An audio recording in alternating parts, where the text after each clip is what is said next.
লাগালাম।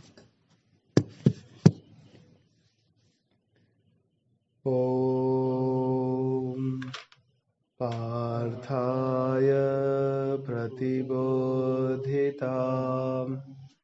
ভগবতা নারায়ণেন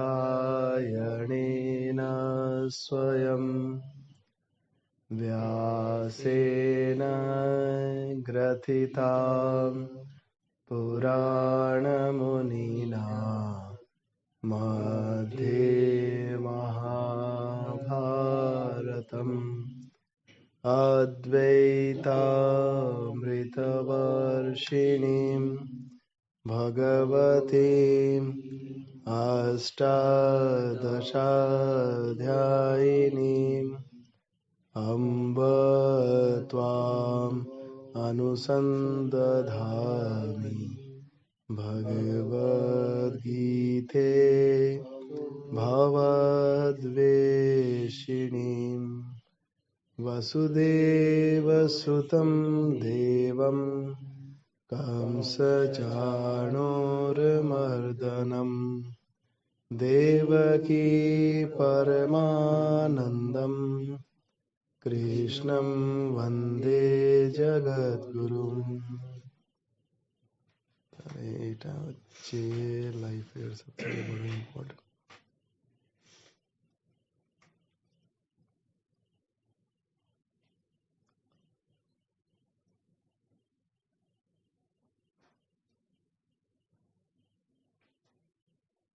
চলো তাহলে আজকের গীতার একটা সৌন্দর্যের ভিতরে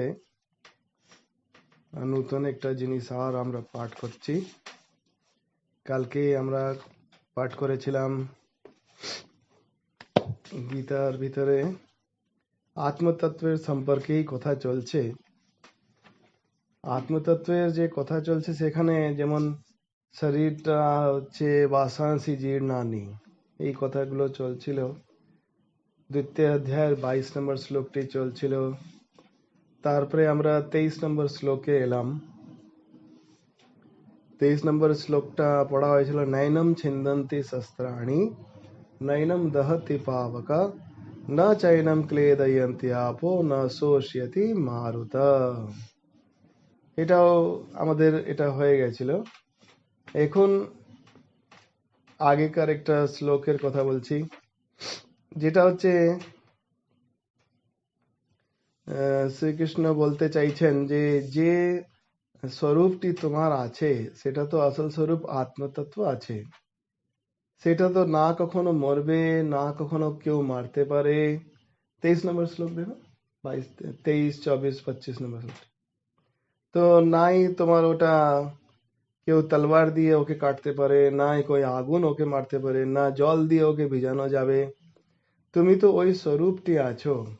তারপরে বলছে অছেদ্য অয়ম অদাহ্য অয়ম অক্লেদ্য অয়শোষ্য এব চ নিত্য সর্বগতঃ স্থাণুর অচল অয়ম সনাতন।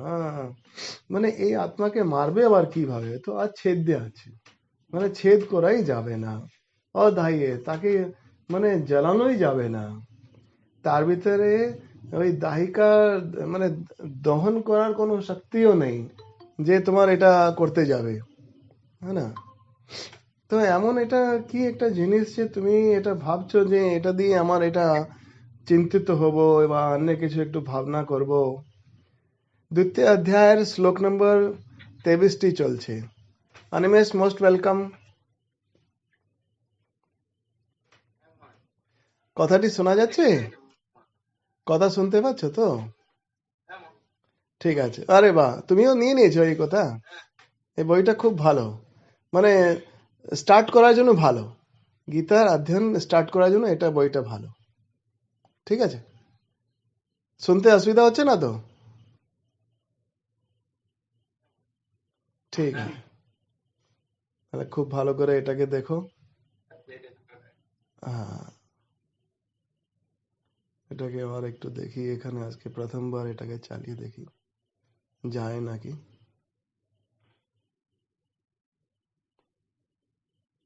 দেখি কি করে দেয়। পোস্ট চলো ঠিক আছে, আমরা এখন আগে বড়ি। তাহলে অধ্যায় 2 চলছে। অধ্যায় 2 অধ্যায়ের 23 নম্বর শ্লোকটি হলো 23, 24, 25 এই তিনটি শ্লোক আমরা এখন করতে যাচ্ছি। তো 23 নম্বর শ্লোকটি হচ্ছে, পেজ নম্বর বলো। 39 পেজ, 39 নম্বর পেজটি, 39 দ্বিতীয় অধ্যায় 39 নম্বর পেজ পেয়েছো? হ্যাঁ, তাই এটা বলা আছে, নৈনম ছিন্দন্তি শস্ত্রাণি নৈনম দহতি পাবকঃ না চৈনম ক্লেদয়ন্ত্যাপো না শোষ্যতি মারুতঃ। এই শ্লোকটি পাঠ করা হচ্ছে। সেটার মানেটা হচ্ছে, ভগবান এখানে বলতে চাইছে যে নৈনম নৈনম ছিন্দন্তি শস্ত্রাণি, নৈনম মানে হচ্ছে না এনম, এনমের মানেটা হচ্ছে এই আত্মার সম্পর্কে তিনি বলতে চাইছেন। আগেকার যে শ্লোকটি আছে সেটা আরো খুব সুন্দর আমরা পাঠ করেছিলাম। তো জিনিসটা এটা বলতে চাইছে যে অর্জুন বারে বারে মৃত্যু ভয়ে বেচারা বসে আছে। মৃত্যু ভয়ের ভিতরে তিনি ভাবছেন যে সামনের লোকগুলো যে আছে তারা আমার সব প্রেমিক মানুষ, আত্মীয় মানুষ রয়েছেন, তারা যদি আমাকে মেরে দেয়, আর আমরাও তো আমাদেরও এখানে আত্মীয় মানুষরা তাদেরকে মেরে দেয়, মানে যুদ্ধ নিজে ডেকে আনলো, যুদ্ধ থেকে বাঁচা গেল না। কারণটা কি, যে যতই চেষ্টা করা হলো যুদ্ধ থেকে বাঁচার জন্য, কিন্তু দুর্যোধন কিছুতেই মানছে না।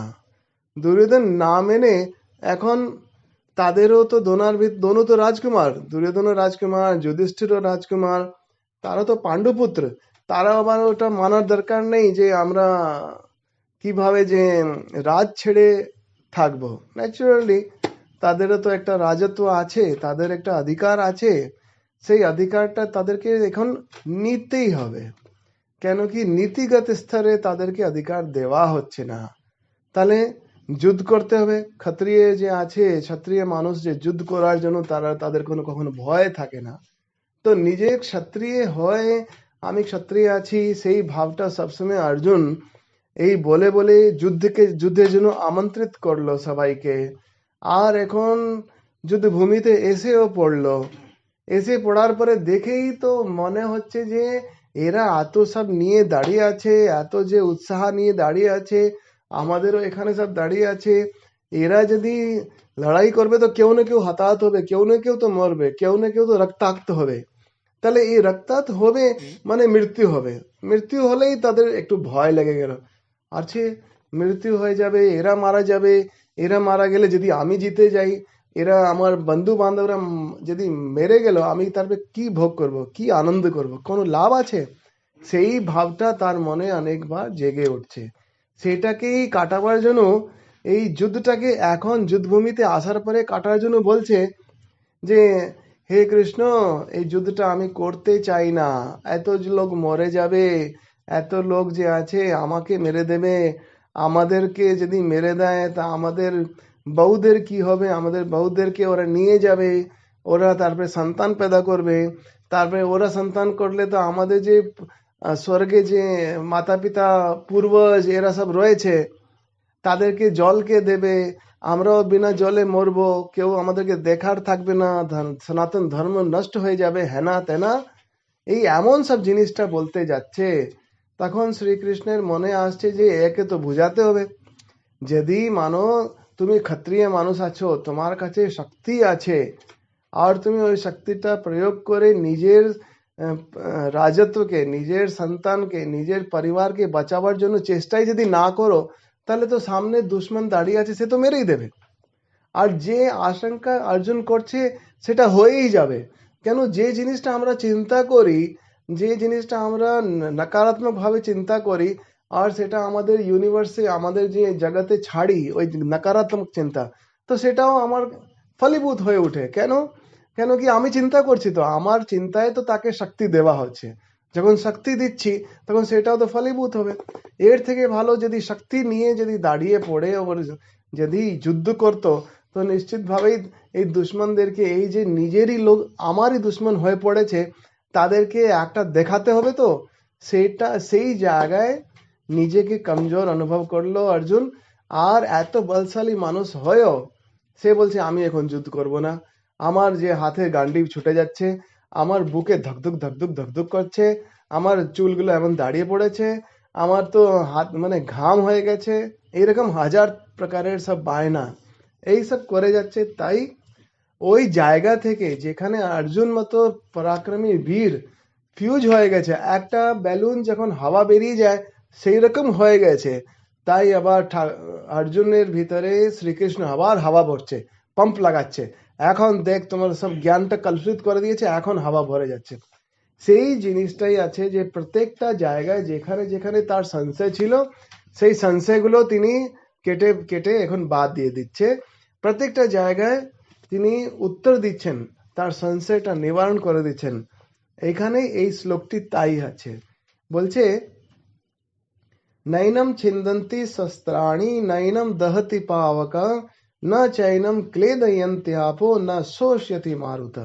মানে না এনম ছিন্দন্তি মানে তাকে কাটা যাবে না, তলোয়ার দিয়ে আত্মাকে কাটা যায় না।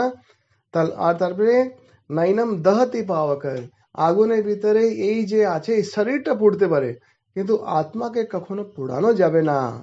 না চাইনাম ক্লেদয়ন্তাপো মানে তাকে জল দিয়ে গলানো যাবে না।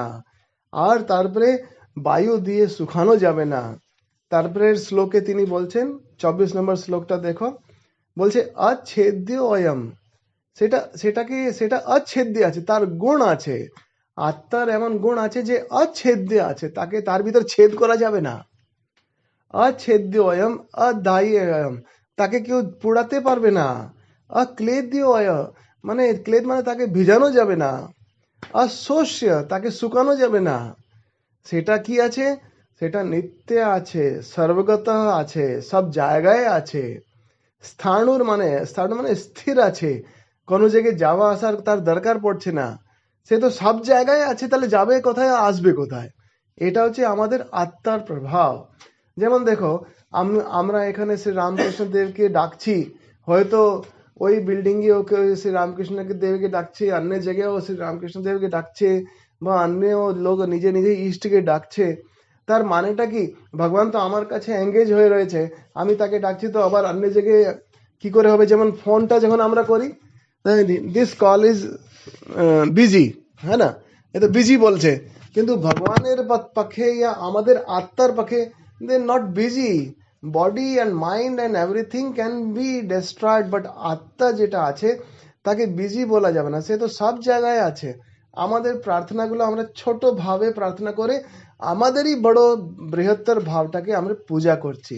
এই যে শ্রী রামকৃষ্ণ রূপের ভিতর আছে, যে অন্য কোনো দেবী দেবতার ভিতরে আমরা দেখি আমাদেরই স্বরূপটা ওখানে রয়েছে, সেটা পূজার সময়ও আমরা আমাদেরই স্বরূপটা ওই শঙ্খের উপরে স্থাপনা করি। আমাদের ভিতর থেকেই ওই আত্মাকে বের করে ওখানে চিন্তা ভাবনা করি যে তিনি এখানে শ্রী রামকৃষ্ণ রূপে আছে। ইভেন হবন যখন করি তখনও বলে এই যে আছে তব না কি শ্রী রামকৃষ্ণ নামা অগ্নি, ওই অগ্নিকে নাম দিতে হয়। তো যাচ্ছে আসছে কোথা থেকে? আমাদের মানুষের শরীরের ভিতর থেকেই আমরা ওটা কল্পনা করছি যে এটা সামনে এসে অগ্নি রূপে অবস্থিত আছে। তো এটাই হচ্ছে ঈশ্বরের স্বরূপ। মানুষের ভিতরে ঈশ্বরের স্বরূপ আছে, সেই স্বরূপটাকে চিনতে লাগছে। সেই চিনার জন্য এটাকে মনটাকে ঠিকভাবে তৈরি করছেন। সে কোথা থেকে তৈরি করছেন? এমন মানুষের ভিতর শ্রীকৃষ্ণ তৈরি করছেন যে আর বলছে আর আমি পারবো না, আমাকে আর কিছু করো না, আমাকে দয়া করে ছেড়ে দাও, আমি পালিয়ে পালিয়ে বাঁচি। ওই জায়গা থেকে ভগবান তুলে ওকে এত উন্নত করবে, সেই পদ্ধতিগুলো এখন আগে বাড়ছে। সেখানে সে প্রশ্ন তুলেছিল আমরা মরে যাব, এরা মরে যাব, এই মরে যাবর যে ভয়, সেই ভয়টা কাটাতে গেলে ভগবান ওকে দেখাচ্ছে যে তার স্বরূপটা কি। দেখো 25 নম্বর শ্লোকের ভিতরে এখন আবার নতুন করে ভগবান বলছেন अव्यक्तो अयम अचिन्त्यो अयम अविकार्यो अयम उच्यते तस्मादेवं विदित्वैनं নানুশোচিতুম অর্হসি। বলছে অব্যক্ত আছে, এটা অব্যক্ত আছে, অচিন্ত্য আছে, তুমি চিন্তা করতে পারবে না এটা কেমন একটা জিনিস। মানে কোনো একটা উপকরণের ভিতরেও মাপা যাচ্ছে না। আয়ম মানে এই আত্মা অবিকার্য, তার ভিতর বিকার হয় না। আর উচ্চতে মানে তাই বলা, এমনই বলা যায়। তসমাৎ তাই হে অর্জুন, মানে অর্জুনকে বলেছে তসমাদ এবম। এবম মানে হচ্ছে এইভাবে তুমি আত্মাকে চিন্তা করো। কিভাবে? अव्यक्त अयम अचिन्त्यो अयम अविकार्यो अयम उच्यते तस्मादेवं विदित्वेन। विदित्व মানে হচ্ছে জানা, বিদ্যা। বিদ্যা মানে বিদ ধাতু থেকে বিদ্যা, বিদ ধাতু থেকে বিদিত্বা মানে জানা, ওকে জানার জন্য বলছে। विदित्वेनम नानुशोचितुमर्हसि মানে না অনুশোচিতুম। অনুশোচিত মানে শোক করার যে জিনিসটা যোগ্য নয়। অর্হসি মানে না যোগ্য, অর্হসি মানে যোগ্যতা। এই যোগ্যতা নেই যে এই সব জিনিসটাকে নিয়ে তুমি যদি চিন্তা করো, তো কার চিন্তা করবে? কেন যে কষ্ট পাবে? এই আত্মাকে না কেউ মারতে পারে, না কেউ গলাতে পারে, না কেউ পোড়াতে পারে, না কেউ শুকাতে পারে। কারণটা কি? উপরের শ্লোকে বলছে নিত্য সর্বগতঃ স্থাণুর অচলো অয়ম সনাতন। এই আত্মা মানে আমাদের ভিতরে আত্মা। এই আত্মা যে আমাদের ভিতরে, আমরা যে আত্মা স্বরূপ আছি, তার স্বরূপটার মানেটা কি আছে? নিত্য আছে, সর্বগত আছে, স্থাণুর আছে, অচল আছে, সনাতন আছে। মানে যে যে জিনিসটা ঈশ্বরের নিজের চরিত্র আছে, সেই চরিত্র আমাদের ভিতরে আছে, আমরা সেই চরিত্রবান আছি। তা এই জিনিসটাই আশ্চর্যজনক জিনিস। গীতা যে আছে এটা বলতে চাইছে, যদি আমাকে পরমপিতা পরমাত্মা বানিয়ে থাকেন, তো তিনি কি দিয়ে বানাবেন? যদি তিনি সবকিছু হয়ে থাকেন, তো তারই তো ম্যাটেরিয়াল নেবে, সেটা থেকে আমাকে বানিয়েছে, সেটা থেকে আমি তৈরি হয়েছি। আমার আবার ভয় কিসে? আমি তো তারই, সে বানাবে কি করে? তার কাছে জিনিসটা কি আছে? কেন সবকিছুই যদি তিনি আছেন, তো আমাকে আলাদা করে কি করে বানালো? আমিও তো সেই ভাব। আমারও কি রকম? আমারও ওই নিত্য আছে, সর্বগত আছে, স্থানও আছি, অচলও আছে। আমারও ভিতরে সেই গুণ আছে। সেই গুণটা প্রকাশ পাবে কখন? যখন আমি এই দেহ, সেই অহংকার থেকে উপরে উঠবো। আমি যখন দেহে আমি মরে যাচ্ছি, আরে আমি মরবো আবার কোন দিকে? হ্যাঁ না? সেই জিনিসটাই ভগবান বলতে চাইছে। তুমি নেই, এই আমি যখন তুমি বলবে, তখন আমিটা স্বভাবটা হচ্ছে তোমার অন্তর আত্মাকে চিন্তা করবে। যখন তুমি শরীরটাকে তোমাকে বাঁচিয়ে রাখতে লাগে, কেন কি এই আমিটাকে অনুভব ওই শরীরেই করবে, তাই বাঁচিয়ে রাখতে লাগে। যেমনই এই আমিটা অনুভব হয়ে গেল, তারপরে শরীর না থাকলেও চলবে। এটাই তিনি বারবার বলছেন। কেন? দেখো, অব্যক্ত অয়ম অচিন্ত্য অয়ম अविकार्य अयम उच्यते तस्मादेवं विदित्वेनं না অনুশোচিতু মরহসি। যেটা তোমার এই দরকারই নেই জিনিসটা ভাবা। এখন হচ্ছে খুব মজাদার একটা শ্লোকটি আসছে, যে তুমি শোক করার জন্য তাকে মানা করছে।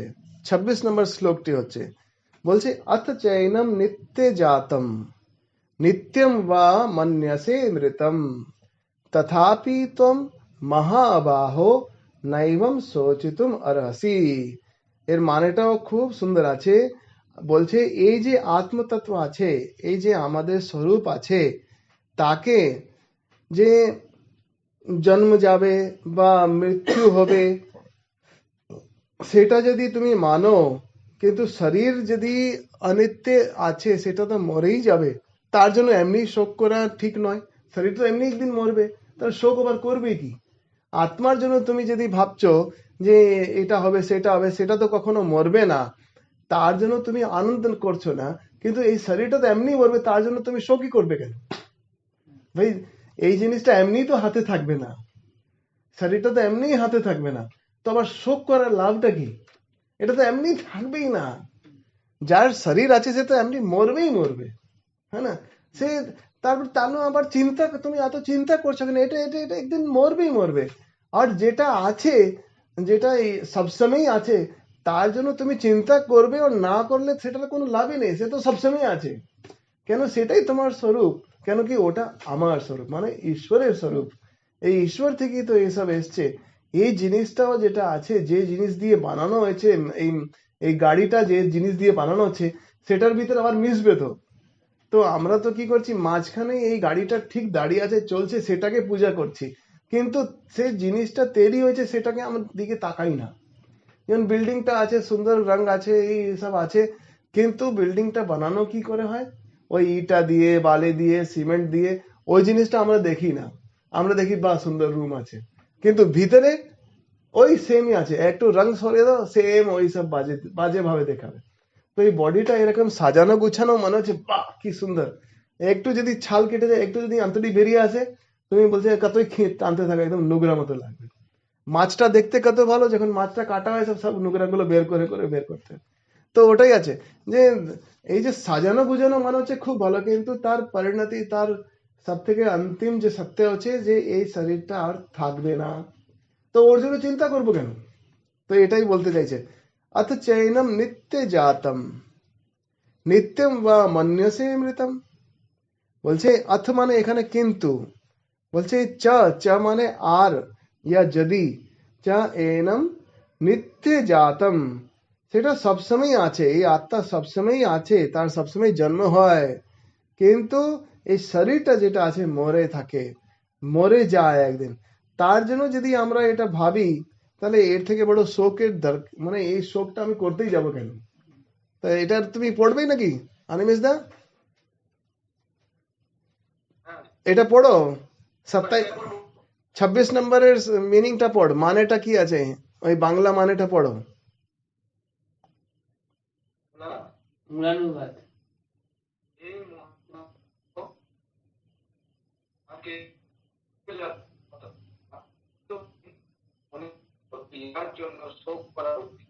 বাহ, শুনতে পাচ্ছ তো? আমাদের কথা শুনতে পাচ্ছ তো? কেটে কেটে আসছে তোমার,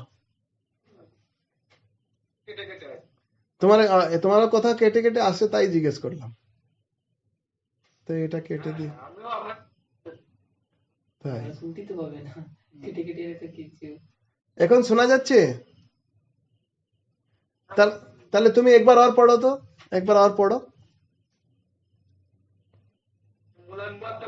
হ্যাঁ, মূলানুবাদটা পড়ো।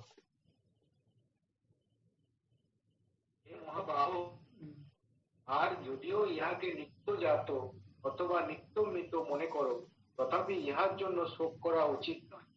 উচিত নয়, ঠিক আছে, এখন তুমি পড়ে দাও নিচেটা, ঠিকানুবাদ।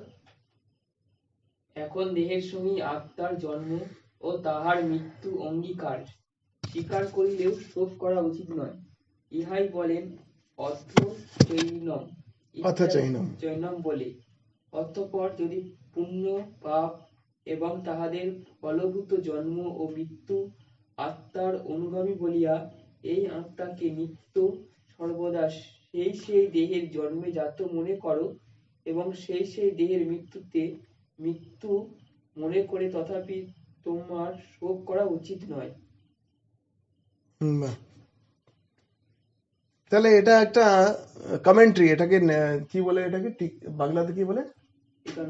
টিকানুবাদ। টিকানুবাদ মানে কমেন্ট্রি হলো। তো যাই হোক, এই জিনিসটাকে আমরা আগে ওর দেখি। বলছে জাতস্য হি ধ্রুব মৃত্যু, শুনতে পাচ্ছ? হ্যাঁ, জাতস্য হি ধ্রুব মৃত্যু, তারপরে ধ্রুবম জন্ম মৃতস্য চ, তস্মাদ অপরিহার্যর্থে না ত্বম শোচিতুম অর্হসি। এ দেখো, শোচিতুম অর্হসি উপরেও এসছে 26 নম্বর শ্লোকে, 27 নম্বর শ্লোকে আবার এসেছে, হ্যাঁ না? মানে এই শোক করার জন্য ভগবান মানা করছে, তুমি শোক করো না, সেই কথাটি শোচিতুম অর্হসি। আবার বলছে শোচিতুম অর্হসি, শোচিতুম না অর্হসি, এটা হবে না এবং শোচিতুম অর্হসি। এখন কি বলছে? জাতস্য হি ধ্রুব মৃত্যু, জাতস্য মানে যে জন্মেছে তার মৃত্যু নিশ্চিত আছে। আর এটা ধ্রুব মানে হচ্ছে নিশ্চিত, আর যে মরেছে মৃতস্য চ, যে মরেছে তার আবার জন্ম নিশ্চিত আছে, হ্যাঁ না? তাই তসমাৎ মানে তাই, বলছে অপরিহার্য মানে এটার আর কোনো উপায় নেই, আর কোনো রাস্তাই নেই। তাই বলছে বিনা উপায় মানে হচ্ছে অপরিহার্য, অর্থে এই বিষয়ে আর কোনো কিছু উপায় নেই। মানুষ যে মরলো তার জন্ম নিশ্চিত আছে। কেন? যতক্ষণ এই ঈশ্বরের দর্শন বা ঈশ্বরের সঙ্গে স্বরূপটাকে আমরা যদি জ্ঞান না হয় ততক্ষণ বারে বারে জন্মাতে হবে। এই কথাটি আবার এটাতে আসবে। তাই শ্রী রামকৃষ্ণদেব বলছেন তো যে এই জীবনের উদ্দেশ্যটা হচ্ছে ঈশ্বর লাভ। মানুষের উদ্দেশ্যটা হতে মানুষ হওয়ার হোশ হওয়া। এই যে হোশ যে আমাদেরকে জাগিয়ে তোলা, স্বামীজি তো বলছে arise awake and stop not till the goal is reached. তো এই গোলটা কি আছে? গোলটা হচ্ছে স্বামীজি বলছে two manifest this divinity in your life. এই যে তোমাদের দিব্যতা আছে সেটাকে তোমার জীবনে পালন করে উঠে দাঁড়াতে হবে, এটাই হচ্ছে দিব্যতা। এই দিব্যতা যদি তোমার জীবনে না আসে তাহলে তুমি কিভাবে যে আছে বলতে পারবে যে তুমি মুক্ত হলে? এই আসল জায়গায় যদি তোমার চিন্তনটা চলে যায়, এই আসল জায়গায় যদি তুমি নিজের আসল স্বরূপটাকে চিনতে পারবে, তখনই তোমার হচ্ছে এই আওয়াগমনটা বন্ধ হয়। কি আওয়াগমনটা? এই যে জাতস্যহি ধ্রুব মৃত্যু, মানে যদি আমি আমার আত্মতত্ত্বটাকে জানতে পাই তাহলে কি হবে? এই জিনিসটা হবে। কেন কি যে আত্মতত্ত্ব জেনে নিয়েছে সে না তো মারা যাবে, নাই তাকে কেউ মারতে পারবে, নাই তাকে কেউ জ্বালাতে পারবে, নাই কেউ ভিজাতে পারবে, নাই কেউ শুকাতে পারবে। সেটা সবসময় নিত্য আছে, সর্বগতা আছে, স্থাণুর আছে, অচল আছে, সনাতন আছে। তাই ওই জায়গাতে আমাকে পৌঁছে যেতে হবে। আমাকে নিজেকে ওই জায়গাতে ওই ওই আত্মজ্ঞানটাকে পেতে হবে। যেমনই আমি ওই আত্মজ্ঞানটা পাচ্ছি আমার আর জন্ম হবে না। কারণটা কি আছে? আত্মজ্ঞানের মানেটা কি? আমার আমার নিজের স্বরূপটাই এটা হয়ে যায়। কি স্বরূপ হয়ে যায়? নিত্য সর্বগত স্থাণুর অচল অয়ম সনাতন। আমার স্বরূপটা বদলে যাচ্ছে। যেমনই আমার স্বরূপটা আত্মতত্ত্বটা পাই, আমার স্বরূপটাই বদলে গিয়ে এত সুন্দর স্থানে চলে যায়।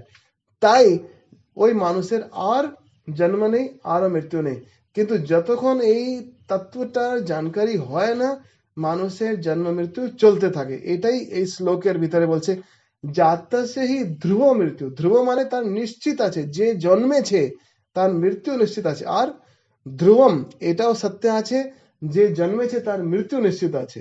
তস্মাদ অপরিহার্য অর্থে, মানে এটার কোনো আরো উপায় নেই হে অর্জুন। তস্মাৎ তাই অপরিহার্য অর্থে না ত্বম শোচিতুম অরসি, তাই তুমি এসব চিন্তা করিবে না।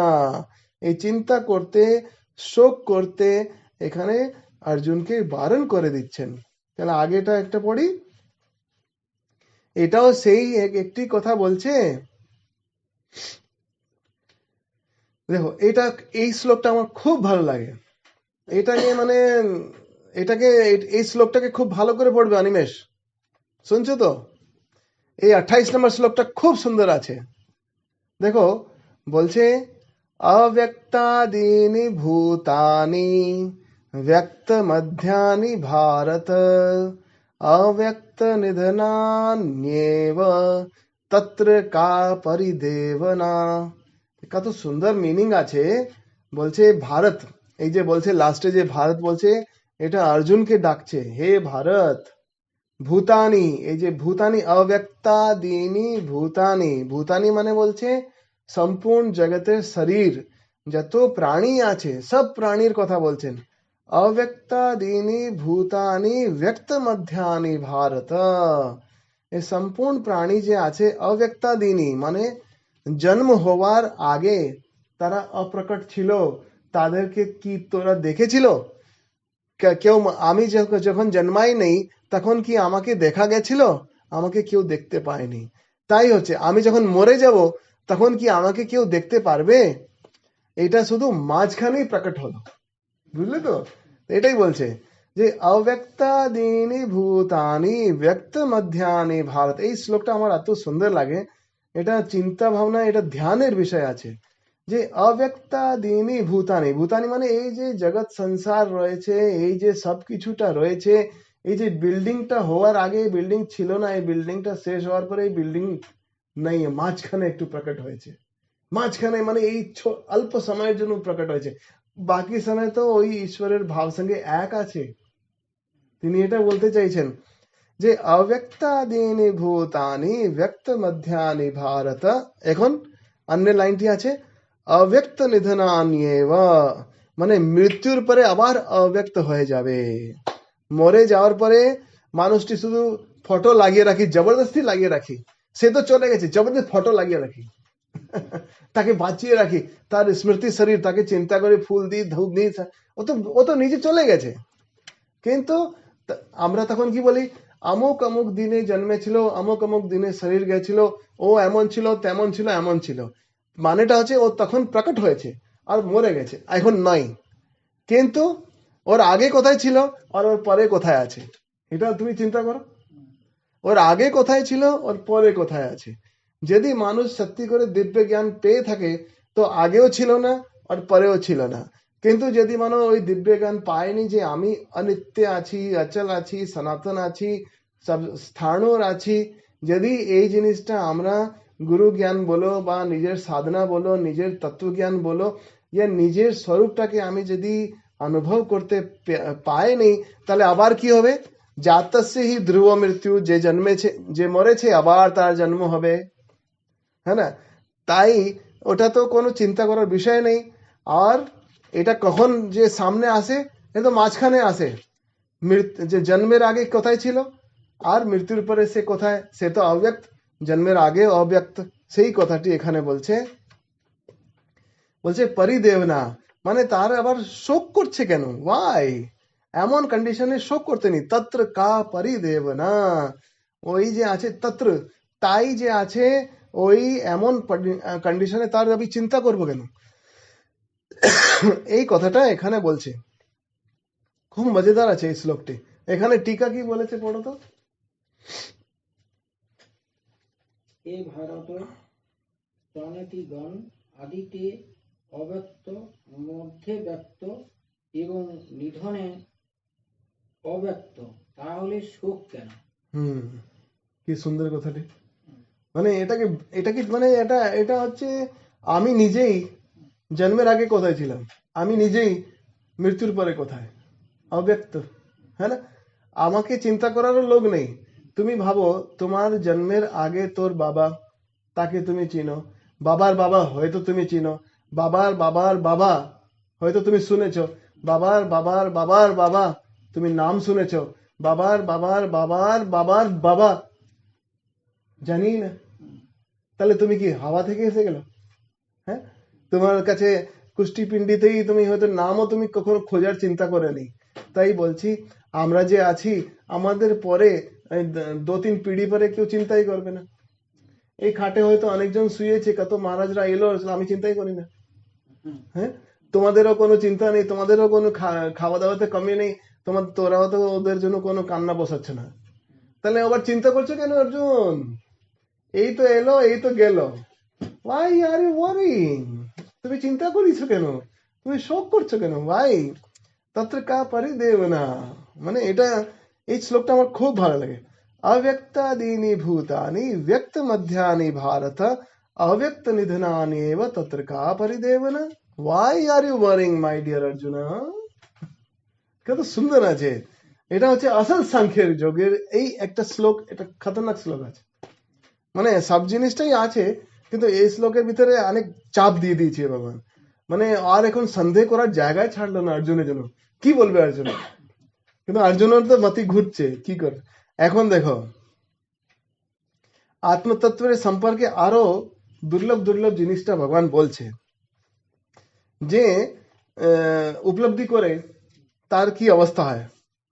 এই জিনিসটা আমরা শ্রী রামকৃষ্ণ দেবের ভিতরে দেখেছি, কিন্তু তার জীবনের ভিতরে আছে। কি রকম আছে বলছে, আশ্চর্যবৎ পশ্যতি কশ্চিদেনম, বলছে আশ্চর্যবৎ পশ্যতি কশ্চিদেনম আশ্চর্যবৎ वदति तथैव चान्य आश्चर्यवत् चैनम अन्यः शृणोति श्रुतवाप्येनम वेद न चैव कश्चित्। 29 নম্বর শ্লোক, দ্বিতীয় অধ্যায় 29 নম্বর শ্লোকটিতে আছে যে এত সুন্দর এই শ্লোকটি আছে যে মানুষটি এটার অনুভূতি করে, এই আত্মতত্ত্বের একটু মাত্র যদি ক্ষণিক মাত্র সময়ে যদি অনুভূতি করে, তাহলে ওর কি অবস্থা হয়। আর আমরা যদি বলি আমরা সবাই জীব কোটি হোক চাই যেমনই কোটি হোক, ওই আত্মতত্ত্বের কোনো না কোনো ক্ষণিক সময়ের জন্য আমরা অনুভূতি করেই থাকি। তাই যে আছে ঈশ্বরের দিকে আমাদের মন যায়। স্বামীজি বারে বারে বলছে যে আমরা, ওই যে আমি বলেছিলাম একটা চ্যাপ্টার আছে স্বামীজির ইংলিশের বইতে, একটা চ্যাপ্টার আছে দ্য নিড অফ রিলিজন। ওই ওই লেকচারে স্বামীজি খুব সুন্দর করে কথা বলেছেন। এটাতে সেমই ভাবে কথা বলা হচ্ছে। আর ভগবান শ্রী রামকৃষ্ণ দেবও বলছেন যে ওই সম্পর্কে আবার বলতে যাব কি করে, যখন মায়ের দর্শনটা হচ্ছে, মায়ের যে অনুভূতিটা করছি, আমি তোমাকে বলতে যাব কি করে, কোন মুখে বলি, বলা যাচ্ছে না। সেই কথাটি এখানে আসছে। কি বলছে? আশ্চর্যবৎ পশ্যতি কশ্চিৎ এইনম, কিছু কিছু লোক যারা আছে তাকে আশ্চর্য ভাবে দেখছে। হ্যাঁ হ্যাঁ, কি এটা, কি এটা, কি কি এরকম। তারপরে বলছে আশ্চর্যবৎ বদতি তথৈব চান্যে, যে অনেকজন আশ্চর্যের সঙ্গে কথা, মানে ওর সম্পর্কে জানাচ্ছে যে এটা কি আছে, এটা কি আছে, এটা কি আছে, এটা এমন আছে, এটা এমন আছে, বুঝাতে পারছে না। ঠাকুরের একটা কাহিনী আছে না, যে একটা জায়গায় দেখছে দুজন ঝগড়া করছে, বলছে এই গাছের উপরে যে পাখি থাকছে তার রংটি হচ্ছে লাল। বলছে না না, আমি এখনই দেখলাম তার রংটি হচ্ছে সবুজ। না না, এটার রংটা আগে অন্যজন বলছে না এর রংটি হচ্ছে সাদা। না না, এর রংটি হচ্ছে কালো। এরকম করে অনেকজন অনেক রকম ঝগড়া করছে। তো যে একটা লোক যে বললো, আরে দাদা, আমি তো ওই গাছের নিচেই থাকি, আমি ওই পাখিকে চিনি, যে ওই পাখির রংটা কখন এটা আছে, কখন এটা আছে, কখন ওটা আছে, কখনো কোনো রঙই নেই, কখনো সে দৃশ্যমান আছে, কখনো অদৃশ্যমান আছে, বুঝাই যাচ্ছে না সে কি রকম পাখি। তো ওটাই হচ্ছে যে ঈশ্বরের সম্পর্কে বলাই যাচ্ছে না। সে ঈশ্বরের স্বরূপটা এতটুকুই বলা যাচ্ছে যে সে অচল আছে, নিত্য আছে, সনাতন আছে। যে আগে যে শ্লোকটি বলা হলো 24 নম্বর শ্লোকে, নিত্য সর্বগত স্থাণুর অচল অয়ম সনাতন, সেই রকম আছে। কিন্তু যদি মনুষ্য শরীর থেকে আমরা যদি বলার চেষ্টা করি, আমরা কি রকম করে বলবো? স্বামী ঠাকুর বলছেন যে নুনের পুতুল সমুদ্রের যে মাপ নিতে গেল, কত যে ওর ডেপথ আছে, কত যে নিচে গিয়ে ওর তলতল কত আছে, সেটা দেখতে যখন যায়, সে কি ফিরে আসে? নুনের পুতুল কি ফিরে আসে? সে আর ফিরে আসতে পারবে না। সেটাই হচ্ছে যে কে কি বলবে। সে বলছে আশ্চর্যবৎ পশ্যতি কশ্চিদেনম। তা তো আশ্চর্যের হিসাবে আমরা দেখছি দেখছি দেখছি দেখছি দেখছি গায়েব। মানে ওই নুনের পুতুল যদি মানো ভিতরে, আমি যদি নুনের পুতুল হই, সমুদ্রের মাপতে যাই, আমি ওর ভিতরে পা যদি রাখি, পা তো গলে যাবে। তা আমি কি দেখছি কি দেখছি কি দেখতে দেখতে তো গায়েব। আমি তার কথা কি করে বুঝাবো লোকদেরকে কি ঈশ্বর দর্শন কি রকম হবে? তো এটাই ভগবান বলছে কি আশ্চর্য, এটা দুর্লভ আছে, এই দুর্লভ আছে। তাই ঠাকুর বলছেন যে সবাই যে আছে ঈশ্বরের সম্পর্কে বলতে পারবে না। তাই বলছেন এখানে যে আছে একটা ফুটো, এটা হচ্ছে ফুটো, মানে শ্রীরামকৃষ্ণ নিজেকে বলতেন এটা হচ্ছে ফুটো। এই ফুটো থেকে তুমি ওই পারে দেখতে পারবে যে ঈশ্বর কি রকম। হ্যাঁ না? বলছে যে কিছু কিছু লোক থাকে যে কূপ কূপ খুদে দেয়, মানে বড় একটা কুয়া বানালো, তো হাতে কুদাল যেটা আছে অনেকজন ওই কুয়ার ভিতর ফেলে দেয়, না হলে ওই কুদাল যে কান্ধায় রাখে, যে আমার অন্য কোনো জায়গায় যদি আমাকে কূপ খুঁজতে হয়। তো ওটাই জিনিসটা। তো এটা যারা অবতার, যাদেরকে আমরা অবতার বলি, তারা ভগবানের অশেষ কৃপায় বেঁচে আছে আমাদেরকে এটা সাক্ষাৎ জানাবার জন্য যে হ্যাঁ ঈশ্বর আছে। না হলে মানুষ বুঝতে পারবে কি করে ঈশ্বরটা কি? কেন কি ওরাও যে আছে ঈশ্বরকে, যেমন ঠাকুর বলছেন একে নরেন্দ্রকে, হ্যাঁ আমি তোমাকে ঈশ্বরকে দর্শন করাতে পারি, কিন্তু তোমাকে যেমন দেখছি তার থেকে আরো ভালো করে দেখে করাতে পারি। হ্যাঁ না? যে তোমাকে যখন দেখাচ্ছে, মানে তোমাকে তো দেহ দেখছি, শরীর দেখছি, কিন্তু যেমনই তোমাকে আত্মতত্ত্ব অনুভব করাবো, তখন তুমি তোমার স্বরূপে থাকবে না, মানে আরো ভালো করে দেখা যাবে। ওই জায়গাতে হচ্ছে আরো ভালো করতে, মানে চোখে দেখা আর পুরো জীবনটাকেই ওর ভিতরে ডুবিয়ে দেওয়া। তখন বলো কি কে দেখে, যে পুরো নিজে একদম নিজেকে ঝোঁক দিয়ে দিয়েছে, নিজের আত্মতত্ত্ব অনুভব করছে, সে তো বলছে না ডুব ডুব রূপ সাগরে, সে তো ওর ভিতরে ডুবে গিয়ে আনন্দ করছে। সে আবার কোন দিকে তাকাবে? আমার যদি সমুদ্র হয়, আমার যদি এই যে লোকজনের পুকুর পুকুর পাড়া থাকছে, তো সেই পাড়ার ভিতরে কি মাল সেটা জন্য অভিমান করছে। আমি যদি সমুদ্রের মালিক হয়ে থাকি, আমি জানতেই পারবো না কোন জায়গায় কোন মাছ, কোন জায়গায় কি মাছ। আমার তো পুরো বিশাল সমুদ্র আছে, है ना। তো ওই যে আছে জিনিসটা কি আমার বলছে রাজার কোন আহ, ওই যে স্টোরের ভিতরে কি রত্ন মাণিক্য ভর্তি আছে সে তো জানে না, সে তো অন্যজনকে রেখেছে। সে অন্যজন কারা আছে, যারা এই ডুব দিয়ে একটু উকি মেরে দেখার চেষ্টা করছে, তারাই লোকজনকে বলতে পারবে যে দেখ দেখ এখানে আছে কিছু, আছে কিছু, আছে কিছু, ও নিচে ডব।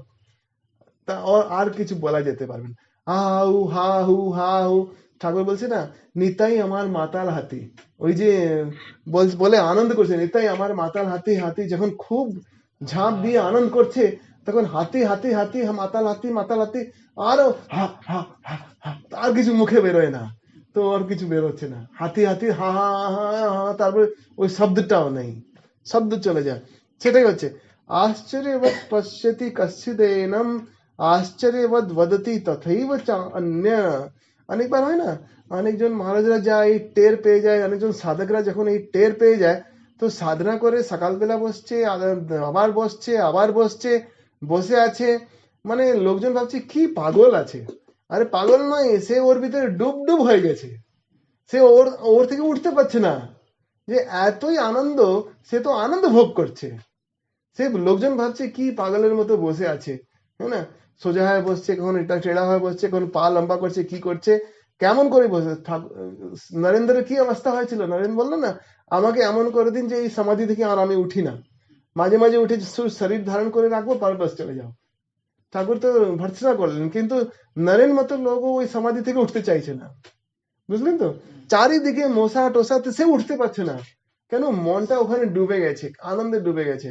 যখন ওনাকে ধাক্কা দিয়ে যখন নরেন্দ্রকে ডাকা হচ্ছে, নরেন্দ্র বলছে, হ্যাঁ কি, কোথায়, কি আমার হাত কই, পা কই, কোথায় কোথায়, মানে ও বুঝতে পারছে না, নিজের শরীরের ভান নেই। তখন শরীর কোথায়, তখন মানুষ শরীর নয়, তখন মানুষ কি হয়ে যায়, তখন বলছে এটা হয়ে যায়, কি হয়ে যায়, নিত্য সর্বগত স্থানুর আচলো অয়ম সনাতন, এটা হচ্ছে 24 নম্বর শ্লোক। তখন মানুষটাই ওই সমাধিতে চলে গেল, তো আবার কে দেখবে, কি কে বলতে যাবে কি ওই কি পেয়েছিল। বলছে আশ্চর্যবৎ পশ্যতি কশ্চিদেনম আশ্চর্যবৎ বদতি তথৈব চান্য আশ্চর্যবৎ চ এনম মন্যঃ শৃণোতি। কেউ কেউ খুব আশ্চর্য ভাবে শুনছে তার সম্পর্কে, হ্যাঁ হ্যাঁ, ঈশ্বর এরকম হয়, আমার স্বরূপটা কি এরকম হয়, আচ্ছা আমরা কি এতই আমাদের মহিমা, যে আমি তো নিজেকে শরীর ভেবে রেখেছি। অর্জুন তো শরীর ভেবেই ছোট হয়ে বসে গেছে, তো তার ভিতরে পাম্প ভরছে, হাওয়া ভরছে, উঠ উঠ, আবার উঠাচ্ছে, হ্যাঁ না, না হলে ওর কি অবস্থা, এরকম এরকম অবস্থা ছিল। তো ওর ভিতরে হাওয়া ভরছে, আরে তোমার শক্তিটা তুমি বুঝো, হ্যাঁ না, এটা তো মাত্র কিছু অল্প স্থানের জন্য। এই যে শরীরটা যে তুমি যাবে আসবে কথা বলছো, এই 28 নম্বর শ্লোকটি কত সুন্দর আছে। বলছে অব্যক্তাদীনি ভূতানি ব্যক্ত মধ্যানি ভারত অব্যক্ত নিধনান্যেব তত্র কা পরিদেবনা। এত সুন্দর শ্লোকটি আছে। আমি জন্মের আগে কোথায় অব্যক্ত ছিলাম, আমি জন্মের পরে কি কোথায় অব্যক্ত আছি। শুধু ফটো লাগিয়ে দিলে জবরদস্তি পেদা রাখবে কেন, এক সময় হলাম চলে গেলাম, কাজটি শেষ। কখন কাজটি শেষ হয়, যদি নিজের স্বরূপটা যদি আমি জানতে পারি তখনই কাজটি শেষ। না হলে ভগবান আগেই বলে দিল, জাতসে হি ধ্রুব মৃত্যু ধ্রুবম জন্ম মৃতস্য চ। যার জন্ম হয়েছে তার মৃত্যু নিশ্চিত, এটা মানে নিশ্চিত কথা আছে। কিন্তু যারা ঈশ্বরকে জেনে নেয়, যারা নিজের স্বরূপটাকে জেনে নেয়, সে আশ্চর্য করবে তো, শ্রীকৃষ্ণ ভাববে আচ্ছা আমার তো লাখ লাখ টাকা আমার ঘরের নিচে দেওয়ানো ছিল, আমি জানতামই না, হ্যাঁ হ্যাঁ, আনন্দ করবে তো। শ্রীকৃষ্ণ নাচবে কি না, ওই ঘরের যদি মানো কুড়তে গেলে সোনা বেরিয়ে এলো, হ্যাঁ হ্যাঁ, কি কেমন কি করব, বুঝতে পারবে না কি বলবো, হ্যাঁ না। তো ওটাই আছে, যে যখন জেনে নিলাম আমি ওই রাজাধিরাজের সন্তান, আমি জেনে নিলাম আমি ওই ঈশ্বরের সন্তান, আমি ঈশ্বরের স্বরূপ, তাহলে আবার এই ছোট একটা মাটির ঝোলার ভিতরে বসে থাকবো কেন। ঠাকুর কি বলছেন, যখন যাওয়ার সময় হবে তখন মাঠের মাঝখানে আমি হাড়িটা ভেঙে যাব, মানে লোকজনকে জানিয়ে দেবো যে আমি কি, হ্যাঁ না। মানে এই হাড়িটা হচ্ছে, এই হাড়িটা ভেঙে যাবো না, এমনি তো ভাঙবে, কিন্তু সবাইকে জানিয়ে যাব যে এখানে কি ছিল, এই কলাকার কে আছে, ভেলকিবাজ কে আছে। তো এটাই হচ্ছে যে আশ্চর্যবৎ পশ্যতি কশ্চিদেনম আশ্চর্যবৎ বদতি তথৈব চ অন্য আশ্চর্যবৎ চ এনম মন্য শৃণোতি। খুব মানে যারা যারা জিজ্ঞাসু মানুষ থাকে সে এরকম করে শাস্ত্র শুনে, হ্যাঁ আচ্ছা এই সুন্দর কথাটি, আচ্ছা আমার এই স্বরূপটি, আমারই এমন স্বরূপ, কি আশ্চর্য, কি আশ্চর্য। ও তাই, তারা বলছে শ্রুতবাপ্যেনম বেদ ন চ এব কশ্চিৎ। কি সুন্দর কথা বলছে। হ্যাঁ, কত নম্বর এটা? এটা তো 29 নম্বর চলছে না।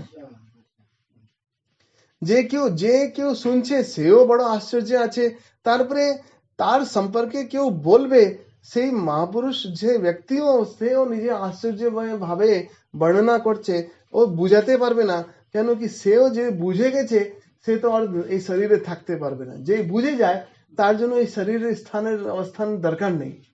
আর যে না বুঝে সে নিজে কেমন গুছি মুছি এটা দিয়ে থাকবো, আমার এটাই সব ঠিক ঠুকঠাক, মানে আমরা আসক্ত হয়ে পড়ি তো, যে না আমরা ছোট মোটো জিনিস দিয়ে আসক্ত হয়েছি।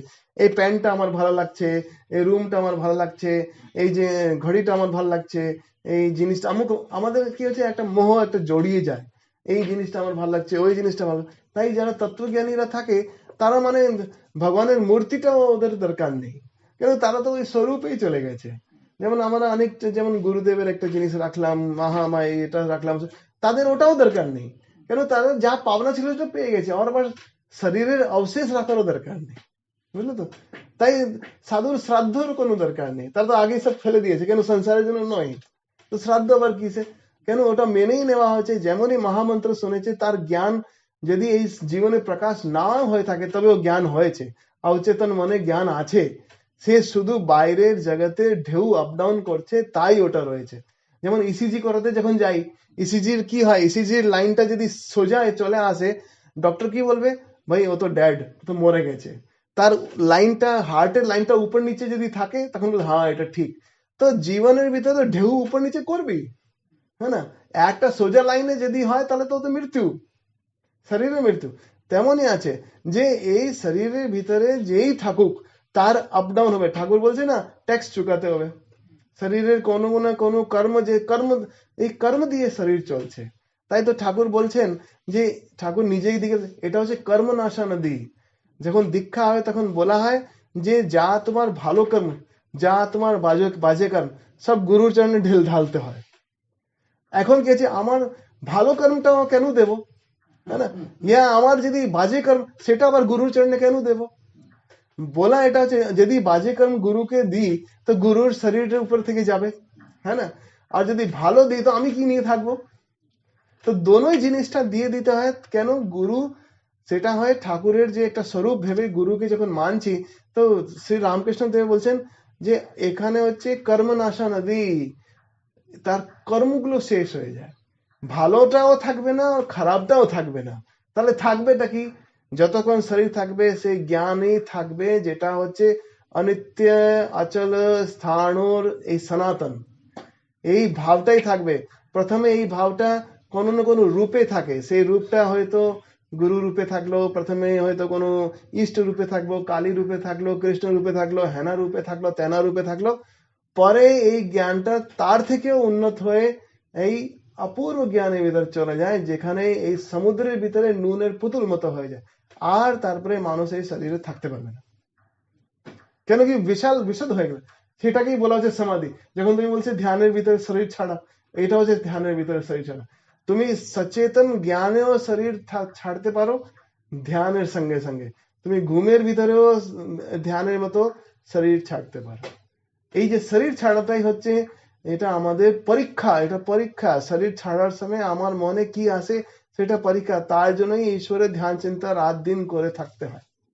না হলে এই পরীক্ষায় যদি ফেল হয়ে যায় তাহলে পুরো জীবনের এত যে খাটনিটা বেকার, আবার জন্ম নাও, হ্যাঁ না, জাতসী ধ্রুব মৃত্যু, হ্যাঁ না।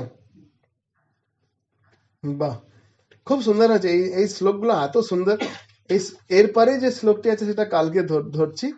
আচ্ছা, মানে যার ঈশ্বর প্রাপ্তি ধরুন হলো, জন্ম আর হলো না, তখন সে কি হবে, তার আত্মাটা কি হবে? বললো তো জন্ম আর হলো না, ঈশ্বর প্রাপ্তির পরে জন্ম হলো না, বললো তো। কোথায় যাবে সে আত্মা? সে আত্মা তো থাকলো কোথায় তো ভাই। ঈশ্বর প্রাপ্তির মানেটা হচ্ছে যে তুই নুনের একটা প্যাকেট ওটা রয়েছে, হ্যাঁ, এটা এখন নুন দেখা যাচ্ছে, ওই ভিতরে নুন দেখা যাচ্ছে। এখন ঈশ্বর প্রাপ্তি হচ্ছে জলের ভিতরে নুনটাকে ফেলে দেয়, এখন বের করো নুনটাকে, হবে না, বুঝে যাবে না। তো ওই যে জিনিসটা আছে, যেটা আমরা এতক্ষণ যে আমরা এই শরীর ধারণের ভিতরে আমরা শরীর রূপী আমরা নিজেকে ভেবে রেখে থাকি, তখন তো হয় আবার আত্মার জন্ম হবে। না হলে এই আত্মার স্বরূপটা যখন ওই ঈশ্বর তত্ত্বে বিলীন হয়ে গেছে, ঈশ্বরের ভাবে মস্ত হয়ে গেছে, আর সেই সংস্কারের আবার জন্ম নয়, সেটা বিলীন হয়ে গেছে। এখন এমন অবস্থায় যদি ঈশ্বরের কৃপা থাকে বা তার ইচ্ছা থাকে, তো হয়তো যেমন ঠাকুর বলছে না যে ওই যে হালদার পুকুরে সবাই গিয়ে হাগে দিত, তখন কি আছে, ওই কোম্পানি থেকে একটা বোর্ড লাগিয়ে দেওয়া হলো, হ্যাঁ না, একটা হাওলদারকেও পাঠিয়ে দেওয়া হলো। তো ওর কেউ ওখানে হাঁটতে চাইছে না, মানে একজন চকিদারকে ওরা যাদের কাছে চপরাস আছে, যাদের কাছে পাওয়ার আছে, তাকে পাঠিয়ে দিয়েছে, আর এখন সবাই ওর কথা মানছে। তো সেম আছে, ঠাকুর বলছেন যদি এইরকম লোক যেমন হচ্ছে চৈতন্য মহাপ্রভু, যেমন হচ্ছে নারদ মুনি, এরা কি আছে ওই জ্ঞানটা পেয়ে গেছেন, ওই জ্ঞানের ভিতরে ঊর্ধ্ব গতি প্রাপ্ত করে দিয়েছেন, কিন্তু তাদেরকে ভগবানই রেখে দিয়ে থাকেন নিজের ফরিস্তা মতো, নিজের প্যাগাম্বর মতো, নিজের এঞ্জেলস মতো রেখে দিয়েছেন, কি তোরা যে আছে বাকি সবাইদেরকে জ্ঞানের ভিতরে উদ্ভূত করো, এগিয়ে দাও। তখন ওই আত্মাগুলো স্থির থাকবে। এমন গুলো যে আত্মা থাকে, সেটা সবাইকে, যাকে আমরা ভালো আত্মা বলি, যাকে বলে ফরিস্তা বলি, যাকে বলি আমাদের পিতৃপুরুষরা আমাদের সবসময় আমাদের সঙ্গে আছে, তো তাদেরকে তাদের ভিতরে ভালো দিকে আমাদেরকে এগিয়ে দেবারই তাদের এটা চিন্তা ভাবনা। তো তারা আর জন্মাবে না, কিন্তু তাদের উপরে যদি ভার দিয়ে থাকে ভগবানের কৃপায় যে অমুক অমুক লোকদেরকে তোরা হেল্প করো, তাদের সাহায্য করো, তাহলে ওদের হচ্ছে একটা অ্যাপয়েন্টমেন্ট হয়ে গেল, চাকরি হয়ে গেল, ভগবানের আদেশ হয়েছে, তো ওদেরকে কাজ করতে হচ্ছে। না হলে তারা তো নুনের পুতুল মতো, নুনের ভিতরে ওই জলের ভিতরে মিশে গিয়ে আর তারপরে স্বরূপ থাকলো না। কোথায় থাকলো? চিনি এত থাকে, মিশিয়ে দিলাম, পেলামই না, আর আবার ফিরে খুঁজো, পাবে না। তো তো সেই রকম অবস্থায় যে প্রশ্নটি করেছো, খুব ভালো প্রশ্ন।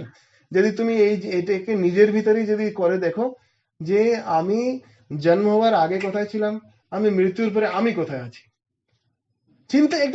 একটু চিন্তা করতে শিখতে হবে। তো ঘুমাবার আগে এই চিন্তা করিবে যে অব্যক্তাদীনি ভূতানি ব্যক্ত মধ্যানি ভারত, হে ভারত, হে অর্জুন, আমরা মাঝখানে প্রকট হয়েছি, আগে কোথায় পিছনে কোথায়? তো এই এতটুকুর জন্য এত কাঁদছিস কেন? তুমি তো আগেও ছিলি না, তুমি তো পরেও থাকবে না, আবার মাঝখানে কাঁদছো। তুমি মানে এই শরীরটা তো থাকছে না, তো কাঁদছিস কেন? আর তুমি আত্মস্বরূপ আছো, এই আত্মস্বরূপ তো সবসময়ই থাকবে, তো কার জন্য তুমি শোক করছো? এই শরীরের জন্য শোক করাও তো ফালতু। কেন? এই শরীর তো মরবে একদিন, কেন শোক করতে যাচ্ছে? কোনো লাভ আছে? কোনো লাভ নেই। আর তারপরে আত্মার জন্য কেন শোক করছে? সে তো সবসময় আছে। আর শুদ্ধ ভাবে যদি দেখা যায়, ওই আত্মার স্বরূপ আর ঈশ্বর স্বরূপ এক, কিন্তু তখনও যদি মানো কোনো বিষয় বাসনা থেকে যায়, তখন ওই আত্মা এখনো জীবাত্মার রূপে আছে, তার আবার জন্ম নিতে হবে ওই বিষয় বাসনা পূর্ণ করার জন্য। বিষ যেটা আছে সেটা বিষয় আছে, এই বিষয় বাসনা যতদিন থাকবে, যত যদি ওই বাসনা নিয়ে আমি মরলাম, আবার জন্ম হবে।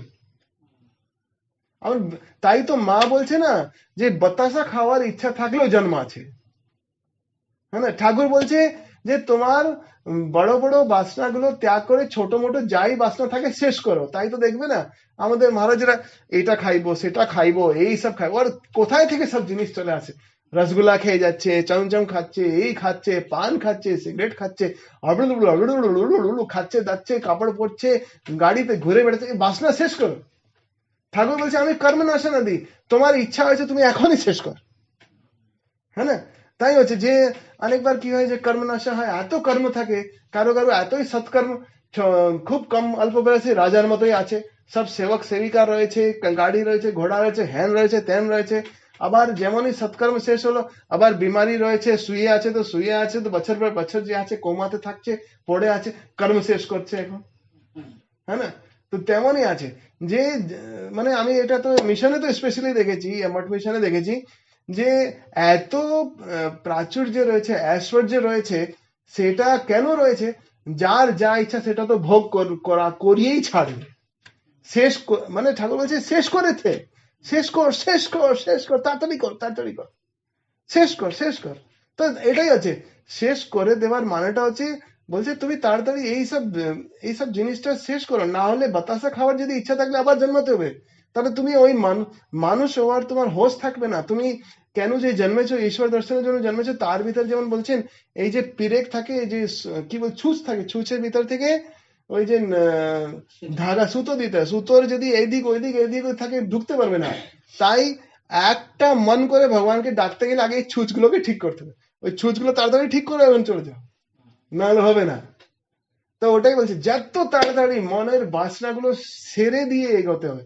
আর এই মনের বাসনাগুলো অর্জুন যে আছে জিজ্ঞেস করছে, তো ভাই অনিচ্ছনপি বাসনে বলাতিব নিয়োজিত, আমার ইচ্ছা নেই তবেও আমি কেন যে গোলমাল করে ফেলছি, এই যে প্রশ্ন আমরা করি, এই সূত্র, এটা সূত্র, এগুলো সূত্র, আমাদের মনে যে পরেশানি সেটা ভগবান দেখিয়ে দিচ্ছে। যাক অনেকটাই হলো, 11টা বাজতে চলো। তুমি এখন তাড়াতাড়ি বলো তো কেন আমরা গীতা পড়ছি। হ্যাঁ তুমি দেখো, দেখে বলো। আচ্ছা অনিমেষ, 18 অধ্যায়ের 73 নম্বর শ্লোক আছে, পেজ নাম্বার বলে দাও। গীতা আমরা কেন পড়ছি সেটা ওখানে আছে, 18 অধ্যায়ের 73 নম্বর শ্লোক, 430 পেজ। আর তোমার বইতে পৃষ্ঠ সংখ্যা হচ্ছে 430। 430 তো 430 নম্বর পাতা, 18 অধ্যায়ের 73 নম্বর শ্লোকটি। আমরা গীতা কেন পড়ছি, কেন কি অর্জুন এত সংশয় প্রথম অধ্যায়তে রেখেছে, তার প্রথম অধ্যায়ের নাম হচ্ছে বিষাদ যোগ। আয় রে মরলাম রে, মরে গেলাম রে, মৃত্যু ভয় রে, পরেশানি ভয় রে, অসম্মান ভয় রে, আমি কি করবো রে, এই রে সেই রে মেই রে রে, এই যে কান্নাকাটি করলো, এইসব কান্নাকাটির উত্তরগুলো ভগবান দিয়েছে। ভগবান যে এখানে শ্রীকৃষ্ণের বন্ধু আছে, বাল্য সখা আছে, এই তোমার যেমন অনিমেষ আর অহদের যে বন্ধুত্ব আছে সেটার ভিতর কোনো জিনিস লোকানো নেই, তেমনই শ্রীকৃষ্ণ আর অর্জুনের মাঝখানে কিছু লোকানো নেই। তাই প্রশ্ন উত্তর খুব সুন্দর আছে। অর্জুন প্রত্যেকটা জায়গায় প্রশ্ন করছে আর কৃষ্ণ যে আছে প্রত্যেকটা জায়গায় উত্তর দেওয়ার চেষ্টা করছে, দোনোই নিজের জ্ঞানগুলো ঠিকভাবে দেখাবার চেষ্টা করছে। তাই এই যে 430 নম্বর পাতায় যে শ্লোকটি আছে, 18 অধ্যায়ের 73 নম্বর শ্লোকটি, সেই শ্লোকটাই হচ্ছে অর্জুনের ঠিক মনোদশা। সেই মনোদশাটা আমাদের হতে হবে, সেটাই হচ্ছে আমাদের কাম্য জিনিসটা। এ দেখো কি আছে, পড়ো তো শ্রীকেশ দা। নষ্ট মহ স্থিতি লব্ধা তৎপ্রসাদান ময়াঞ্চিত স্থিত অস্মিত গত সন্দেহ করিষ্যে বচনম। আরে বাহ, क्या बात है। বিনা দেখে অনিমেষ দা দেখলেন, বিনা দেখে শ্রীকেশ দা বলে দিয়েছে, না দেখে বলেছে। একটু দেখেছি কিন্তু মনে, তুমি এখন পড়ে দেখাও 73 নম্বর শ্লোকটি। নষ্ট মহ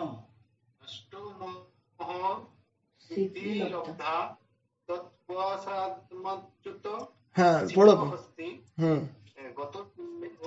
হ্যাঁ এই গত সন্দেহ, জীবনে আমাদের সব সন্দেহ মিটিয়ে যেতে হবে।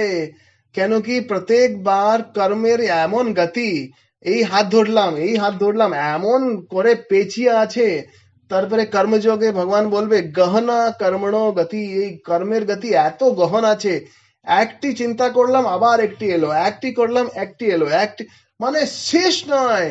তাই কেন একটার উপর একটা আসে, সন্দেহ মিটছে না মানুষের, তাই জন্মের উপর জন্ম, জন্মের উপর জন্ম হয়ে থাকে। তাই যত তাড়াতাড়ি হয় এই আত্মজ্ঞানের এই যে গীতাকে প্রতিদিন পাঠ করতে হয়। কেন কি জানি কোন কথাটা কিভাবে আমার মনে ঢুকবে, কি জানি কোন কথাটা ভগবান আমাকে দেখিয়ে দেবে। তাই এমন একটা সদ্গ্রন্থকে সবসময় রাখতে লাগে যেটা আমার মা হয়ে কাজ করে। তাই গীতার সম্পর্কে বলা হয় যে অম্ব ত্বাম অনুসন্ধধামি ভগবদ গীতে ভবদ বেশিনী, এই গীতা আমার মায়ের মতো আছে, কখনো ভালো করে ভালোবাসা দিচ্ছে, কখন পিটিয়ে আমাকে বুঝিয়ে দিচ্ছে, শিখিয়ে দিচ্ছে। সেই যে ভগবদ গীতার সঙ্গে আমাদের সামনে থাকলেও এটা ঠিক মেনে রাখতে হবে কি ওখানে ফরিস্তারা আছে, ওখানে শ্রীকৃষ্ণ ওখানে নিজে বিরাজিত আছেন। তিনি তোমাকে সামনে থাকলেও যদি একটু অধ্যয়ন করে আরো এগিয়ে দেয়, আরো তোমার ভালোবাসা জাগিয়ে দেয়। তো এই যে ভগবদ গীতা এত চমৎকারী গ্রন্থ আছে, সেটা যেখানে আছে সেখানে কোনো না কোনো দিব্য ঘটনা হবেই হবে, হবেই হবে, হবে, এটা ধ্রুব সত্য। দেখো এর পরের শ্লোকে ভগবান কি বলছেন, যে আমরা 18 নম্বর শ্লোকের ভিতরে দেখছি সঞ্জয় তারপরে একটা বলছে, একটা সুন্দর একটা শ্লোক আছে। এই শ্লোকটা মানে এত সুন্দর আছে যে ভগবদ গীতা যেখানে আছে সেটার আনন্দ কেন। এখানে বলছে ধৃতরাষ্ট্রকে, তিনি अंतिम শ্লোক আছে 78, বলছে যে यत्र योगेश्वरः कृष्णो यत्र पार्थो धनुर्धर तत्र श्रीर्विजयो भूतिर ध्रुवा नीतिर मतिर मम। সঞ্জয় ধৃতরাষ্ট্রকে বলছে যেখানে ভগবান যোগেশ্বর কৃষ্ণ রয়েছে, যেখানে পার্থ ধনুর্ধর রয়েছে, সেখানে শ্রী থাকবে, সেখানে বিজয় হবে, সেখানে বিজয় নিশ্চিত আছে, ভূতি হবেই হবে, ধ্রুব মানে হবে, ধ্রুব মানে নিশ্চিত আছে। এই নীতি আমার মত, এটা বলছে, এটা সঞ্জয় ধৃতরাষ্ট্রকে বলছে। মানে এই বইতে শ্রীকৃষ্ণ আর অর্জুন দোনো বিরাজিত।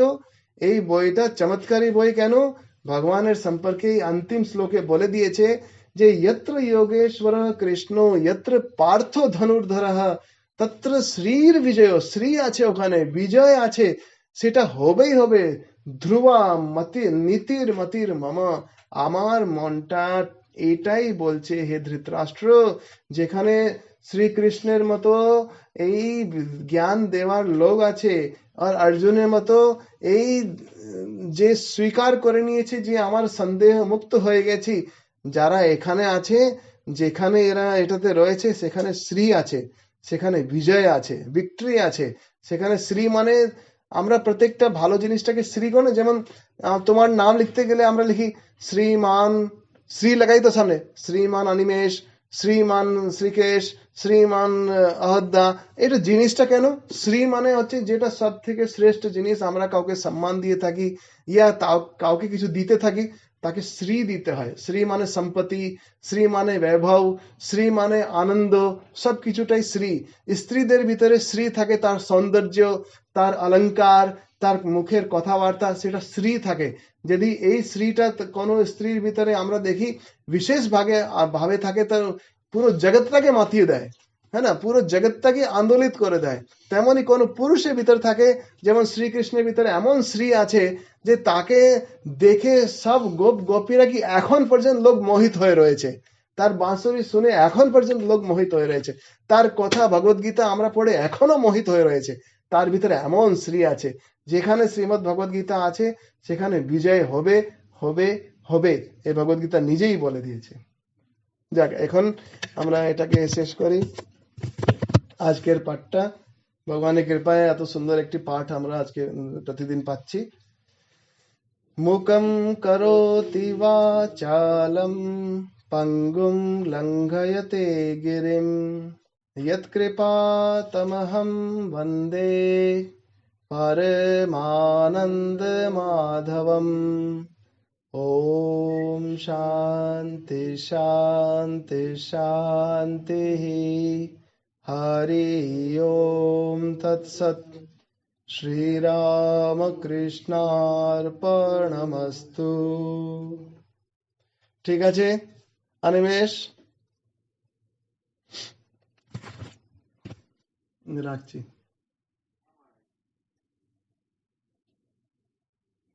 বাহ, 11টা বেজে গেল কিন্তু। হ্যাঁ, মানে কি হয় এই জিনিসটা, তো ওই টাইম তো আর ছাড়া যায় না।